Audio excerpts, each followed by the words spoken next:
25절에서 55절까지 말씀을 봅니다.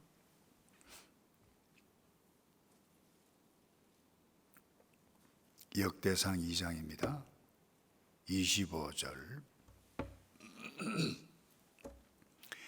헤스론의 맏아들 여라무엘의 아들은 맏아들 람과 그 다음 브나와 오렌과 오셈과 아이야이며, 여라무엘이 다른 아내가 있었으니 이름은 아다라라. 그는 오남의 어머니더라. 여라무엘의 맏아들 라함의 아들은 마스와 야민과 에겔이요, 오남의 아들들은 삼메와 야다요, 삼메의 아들은 나답과 아비술이며, 아비술의 아내 이름은 아비하일이라. 아비하일이 아방과 몰릿을 그에게 낳아 주었으며, 나답의 아들들은 셀렛과 알바임이라. 셀렛은 아들이 없어 죽었고, 알바임의 아들은 이시요, 이시의 아들은 세산이요, 세산의 아들은 알레요. 삼메야후 야다의 아들들은 예델과 요나단이라. 예델은 아들이 없어 죽었고, 요나단의 아들들은 벨렉과 사사라. 여라무엘의 자손은 이러하며, 세산은 아들이 없고 딸뿐이라. 그에게 야라라는 애굽 종이 있으므로 세산이 딸을 그 종 야라하에게 주어 아내를 삼게 하였더니, 그가 그로 말미암아 앗대를 낳고, 앗대는 나단을 낳고, 나단은 사밧을 낳고, 사밧은 에브라를 낳고, 에브라는 오벳을 낳고, 오벳은 예후를 낳고, 예후는 아사라를 낳고, 아사라는 헬레스를 낳고, 헬레스는 엘르아사를 낳고, 엘르아사는 시스메를 낳고, 시스메는 살룸을 낳고, 살룸은 여가마를 낳고, 여가마는 엘리사마를 낳았더라. 42절입니다. 여라무엘의 아우 갈렙의 아들 곧 맏아들은 메산이 십의 아버지요, 그 아들은 마레산이 헤브론의 아버지며, 헤브론의 아들들은 고라와 답부아와 레겜과 세마라. 세마는 라함을 낳았으니, 라함은 요르가함의 아버지며, 레겜은 삼메를 낳았고, 삼메의 아들은 마온이라. 마온은 벳술의 아버지며, 갈렙의 소실 에바는 하란과 모사와 가세스를 낳고, 하란은 가세스를 낳았으며, 야데의 아들은 레겜과 요단과 게산과 벨렉과 에바와 사압이며, 갈렙의 소실 마하가는 세벨과 디르하나를 낳고, 또 만만나의 아버지 사압을 낳고, 또 막베나와 기바의 아버지 스와를 낳았으며, 갈렙의 딸은 악사더라.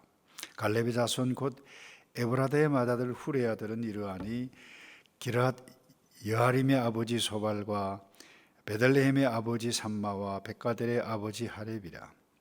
기랏 여라미의 아버지 소발의 자손은 하로에와 무노헷의 사람 절반이니, 기랏 여아림의 조속들은 아델 족속과 붓 족속과 수마 족속과 미스라 족속이라.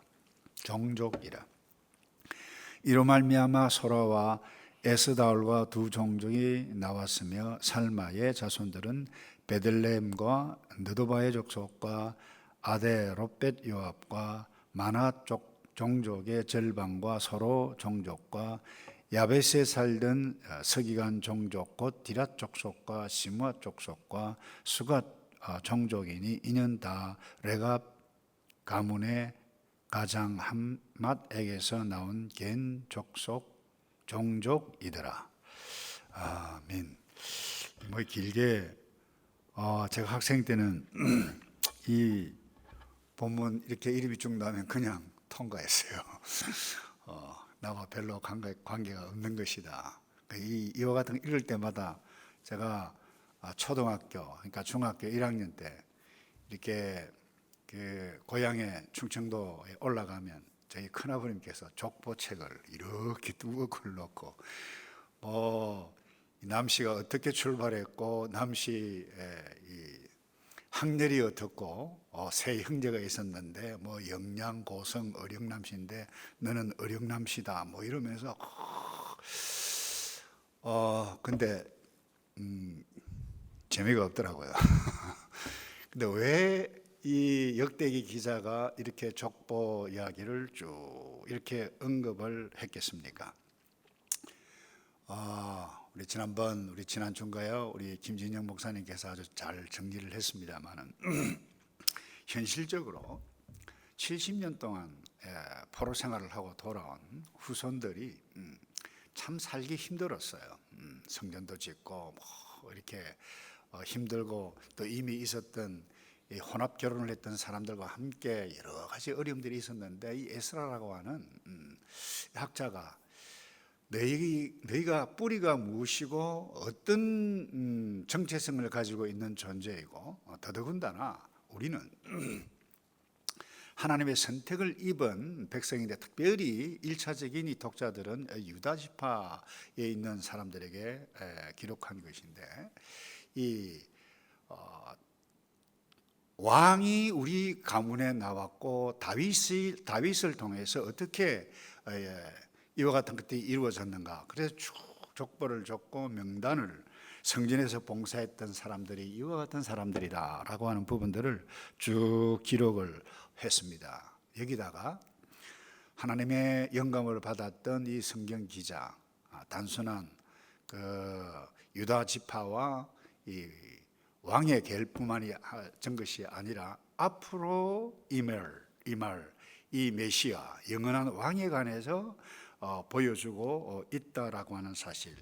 또 뿐만 아니라 왜 우리가 이렇게 망했고 이와 같이 오늘 우리가 누구인가라고 하는 부분들에 대해서 깨달을 수 있도록 쉽게 이야기하면 그들의 입장에 생각하면 인생의 후배이고 신앙의 후배들에 대해서 정확하게 너희가 누구냐, 어떻게 살아야 되느냐, 무엇을 향해서 달려가야 되느냐 이것 정리해 주기 위해서 기록되어졌다. 그리고 우리가 이 오늘 본문 계속해서 앞으로 몇 장 이번 주는 계속해서 이 족보 사람들에 대해서만 읽게 되어질 텐데 이 족보를 통해서 우리가 깨달을 수 있는 것이 무엇인가 오늘 한 두 가지만 간단하게 나누어 가기 원하는데 그건 아담부터 기록했습니다만은 모든 사람들을 다 기록한 것이 아니라는 거죠.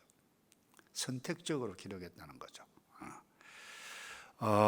그래서 아담에서 출발합니다. 아담, 노아, 아브라함, 이삭, 야곱 12지파 다윗까지 언급하는데 강조한 것은 하나님의 언약의 백성, 선택된 하나님의 백성 유다 지파를 중심으로 기록되어진 것을 보게 되는데 특별히 우리가 1장 34절에 보면 이삭의 아들은 에서와 야곱이었더라 이렇게 해야 될 텐데 에서와 이스라엘이었더라 그렇게 기록을 해가고 있어요. 그 이스라엘이라고 하는 이 단어 자체가 뭐예요? 이 야곱이 변해서 이스라엘. 다시 말해서 하나님께서 회복시켜 주신 그 이름 의미가 있다는 거죠. 다시 말해서 하나님의 뜻에 하나님의 섭리에 의해서 새롭게 회복된 선택된 백성임을 강조할 때 언약의 백성임을 강조할 때 쓰여지는 단어가 이스라엘이라고 하는 구약의 단어입니다. 그런데 오늘 이 2장에는 특별히 12아들 중에서도 제가 말씀드렸습니다마는 유다의 후손들 중심으로 먼저 써 내려가고 있다라고 하는 부분. 여러분 먼저 쓰려면 족보를 쓰려면 누구부터 써야 되나요? 당연히 장자부터 나와야 되죠. 야곱의 장자는 누군가요? 루벤이에요. 루벤에 대해서 언급이 되는 루벤 없어요. 장자권 박탈당했다라고 하는 의미로 야곱이 창세기 49장에 보면 축복 기도할 때 나타난다라고 하는 것을 보게 됩니다. 그 야곱의 후처 아마 나이도 비슷했는지 모르겠습니다만 동침을 합니다. 그러니까 아버지의 권위에 도전해가는 악한 일을 했음을 이야기를 합니다. 근데 여러분이 아시다시피 실제로 창세기를 쭉 보면 이 야곱의 장자 두 배의 복을 받은 사람은 누군가요? 요셉입니다. 그리고 영향권이 대단하죠. 그래서 나이가 들어서 그 손자를 데리고 오라고 그랬는데 이 기도를 합니다. 그러니까 마지를 오른쪽에 되는데 므낫세와 에브라임을 잘못 짚었는데 아빠 잘못했습니다. 아니 나도 안다. 그랬는데 그 재밌는 것은 그 므낫세와 에브라임을 자기 아들로 삼습니다. 손자인데 그러니까 학자들은 사실 실제적으로 장자의 축복을 받은 것은 야곱의 장자의 축복을 받은 것은 이 요셉이다. 그래서 요셉에게는 요셉 지파라는 것이 없습니다. 그러니까 두 지파 므낫세, 에브라임, 그러니까 야곱의 손자 요셉의 아들이 지파가 된 거죠.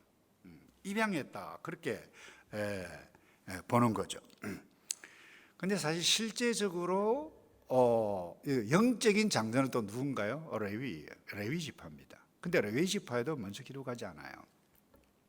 근데 이 영적인 장자 역할을 했던 레위는 하나님의 성전에 다 봉사를 했기 때문에 실제적으로 이 성경 기자가 이 족보에서 강조해 가고 있는 것은 무엇인가 하면 왕으로 앞으로 이스라엘 백성을 다스릴 지파 유다라는 거예요.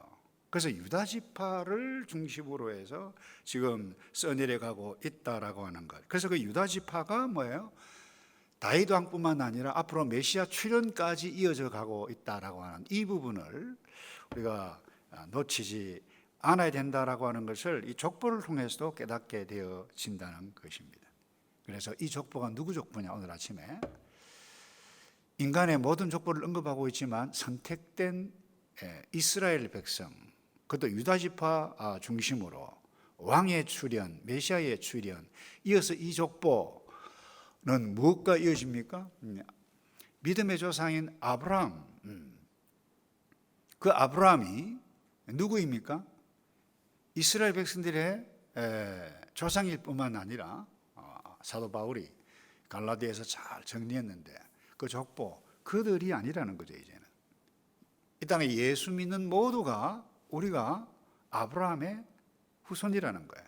그러니까 이거는 성도의 족보다. 오늘 우리가 이 성경을 읽을 때 이거 재미없는 이 족보가 아니라 이건 내 족보구나, 나의 영적인 나의 족보이구나, 내가 여기에 선택된 민족 가운데 영적인 아브라함 후손, 내가 이와 같은 존재라고 하는 것을 여러분들이 꼭 좀 기억했으면 좋겠습니다. 다음 두 번째로 나눌 것은 이 부분입니다. 이 족보에 등장한 사람 하나같이 온전한 사람은 없어요. 아담부터 마찬가지입니다. 보기 좋게 의지적으로 하나님의 말씀을 첫 번째 그에게 했던 사람입니다. 뿐만 아닙니다. 노아 실수했습니다. 아브라함 비겁한 거짓말을 했어요. 이삭 우유부단했어요. 야곱 기회주의자였어요. 그 다음에 이어서 오늘 이 유다 나오는데 그 부도덕한 그 유다였어요. 아내를 일찍 잃고 성경에 그걸 정확하게 드러내고 있어요. 당시 문화이기도 합니다만은 길거리 여자인 줄 알고 잠자리를 밤에 함께 했는데 자기 며느리예요. 거기서 아들이 태어나요. 베레스가 태어나고 쭉 이렇게 태어납니다. 근데 보면 하나같이 부도덕하고 하나같이 온전한 사람들이 없어요. 특별히 오늘 우리가 오늘 읽은 25절에서 52절에 등장하는 그 여라무엘도 나오고 또 그 다음에 갈렙에 대해서 또 나옵니다. 근데 이 갈렙에 대해서 이 갈렙이 정탐꾼 그 갈렙이냐, 아주 논쟁. 이거 제가 정리하는 시간이 꽤 걸렸는데 아주 팽팽해요. 유대인 학자들 사이에서도 요세푸스와 다른 그 전통적인 학자의 견해가 다른데 일반적으로 이 갈렙이 그 정탐꾼 갈렙으로 보는 견해가 더 많다라고 하는 것을 좀 나누가 동시에 중요한 것은 그게 중요한 것이 아니에요. 제가 오늘 나누기 원하는 것은 그 갈렙이든 갈렙이 아니든 이 족보를 쭉 보면 하나같이 온전한 사람이 단 한 명도 없어요. 제가 한번 말씀을 드렸네요. 그 인간을 보면 인간에게서는 답이 없다는 거예요. 이 족보를 봐도 그래요. 갈렙도 여러분 계속해서 그 안에 첩, 소실에 대해서 나왔던 이야기들이 계속해서 기록해 가고 있는 것을 보게 되어집니다. 오늘 말씀 나누기를 원하는 부분은 바로 이 부분입니다.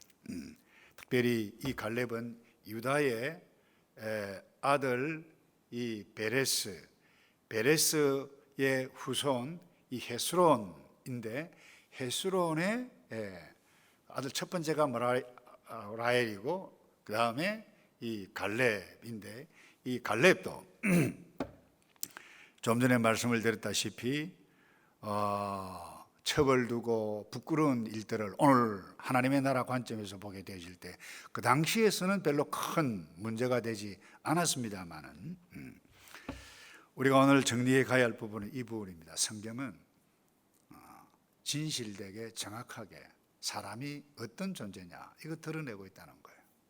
답이 없다는 거예요. 근데 그 답이 뭐냐? 하나님의 주권적인 선택이라는 거예요. 은혜가 아니면 아브라함이 아브라함일 수 없었다는 거예요. 유다 지파를 통해서 어떻게 다윗이, 어떻게 메시아가, 이건 하나님, 우리가 이해할 수 없는 하나님의 주권적인 선택과 은혜, 이 족보를 통해서, 근데 이 족보가 바로 나의 족보다. 오늘 이 아침에 읽고 듣고 있는 저와 여러분 꼭 기억해 가시기 바라고. 그래서 족보를 통해서 얻는 교훈이 뭐냐? 다른 것 없어요. 오늘 아침에 하나님의 은혜가 아니고는 나 역시 구제불능이다, 자랑할 것 단 하나도 없다. 그래서 우리는 하나님의 은혜와 선택에 의해서 영생을 지금 얻었던 것을 감사해가며 생명 되신 그 주님 날마다 찬송해가고 감사해가고, 나 참 부족한데 어느 순간 이 예수가 이렇게 믿어졌다, 그 자랑하면서 살아가야 하는 성도로 부르심을 입은 것이 뭐예요? 오늘 우리 교회라고 하는 거예요. 그게 성도라고 하는 거예요. 그래서